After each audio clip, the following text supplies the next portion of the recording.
হযরত মুহাম্মদ সাল্লাল্লাহু আলাইহি সাল্লামের জীবনের শেষ মুহূর্ত। মুহাম্মদ সাল্লাল্লাহু আলাইহি সাল্লামের জীবনের শেষ মুহূর্ত চলছে। হঠাৎ সেখানে একজন লোক এসে সালাম দিলেন আর বললেন, আমি কি ভেতরে আসতে পারি? ফাতেমা রাদিয়াল্লাহু বললেন, দুঃখিত, আমার বাবা খুবই অসুস্থ। ফাতেমা রাদিয়াল্লাহু দরজা বন্ধ করে রাসূলের কাছে গেলেন।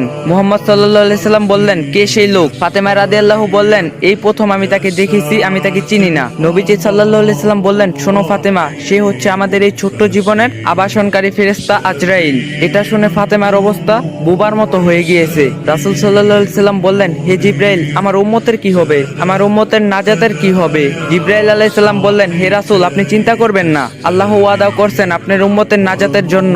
মৃত্যুর ফেরেশতারা ধীরে ধীরে রাসূলের কাছে এলেন। জান কবজ করার জন্য মালাকুল মাউত আজরাইল আরো কাছে এসে ধীরে ধীরে রাসূলের জান কবজ করতে থাকলেন। পাশে দাঁড়িয়ে থাকে জিবরাইল। রাসূল সাল্লাল্লাহু আলাইহি ওয়াসাল্লাম বললেন গোয়ানির সাথে, ও জিবরাইল, এটা কেমন বেদনাদায়ক জান কবজ করা।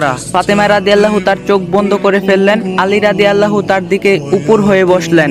জিবরাইল তার মুখটা উল্টো দিকে ফিরিয়ে নিলেন। রাসূলুল্লাহ সাল্লাল্লাহু আলাইহি সাল্লাম বললেন, হে জিবরাইল, তুমি মুখটা উল্টো দিকে ঘুরালে কেন?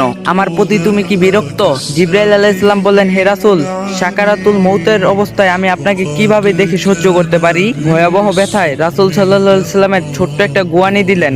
রাসূল সাল্লাল্লাহু আলাইহি সাল্লাম বললেন, হে আল্লাহ, মউতটা জান কবজের সময় যতই ভয়াবহ হোক সমস্যা নেই, আমাকে সকল ব্যথা দাও, আমি বরণ করব, কিন্তু আমার উম্মতকে ব্যথা দিও না। রাসূলের শরীরটা ধীরে ধীরে ঠান্ডা হয়ে আসতে লাগলো। তার পা বুক কিছুই নড়ছে না। এখন আর রাসূলের চোখের পানির সাথে তার ঠোঁটটা কম্পিত ছিল। তিনি কিছু বলবেন মনে হয়। আলী রাদিয়াল্লাহু রাসূলের মুখের কাছে কানটা নিয়ে গেলেন। নামাজ কায়েম করো এবং তোমাদের মাঝে থাকা দুর্বলদের যত্ন নাও।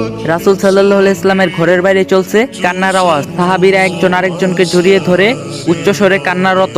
আলী রাদিয়াল্লাহু আবার তার কানটা রাসূল সাল্লাল্লাহু আলাইহি সাল্লামের মুখের কাছে ধরলো। রাসূল সাল্লাল্লাহু আলাইহি সাল্লাম চোখ ভেজা অবস্থায় বলতে থাকলেন, ইয়া উম্মতি, ইয়া উম্মতি, ইয়া উম্মতি। মৃত্যুর সময় প্রাণপ্রিয় নবী মুহাম্মদ সাল্লাল্লাহু আলাইহি সাল্লাম বলেন, আমাকে সব কষ্ট দাও, কিন্তু আমার উম্মতকে ব্যথা দিও না। মৃত্যুর সময় রাসূল সাল্লাল্লাহু আলাইহি সাল্লাম বলে গেলেন, নামাজ কায়েম করো। মৃত্যুর সময়ও রাসূল সাল্লাল্লাহু আলাইহি সাল্লাম বললেন, আমি চলে গেলে আমার উম্মতের কি হবে? এখন নিজেকে প্রশ্ন করুন, আমরা এমন একজন নবীর উম্মত হয়ে নামাজ কেন আদায় করি না? শ্রেষ্ঠ নবী মুহাম্মদ সাল্লাল্লাহু আলাইহি সাল্লাম আল্লাহর কত প্রিয় বন্ধু ছিলেন। তিনি আল্লাহর বন্ধু ছিলেন। তিনি যদি মৃত্যুবরণ করার সময় এত কষ্ট পান, তাহলে আমাদের কি অবস্থা হবে? আল্লাহ আমাদের সবার মাঝে বুঝার তৌফিক দান করুক, আমিন।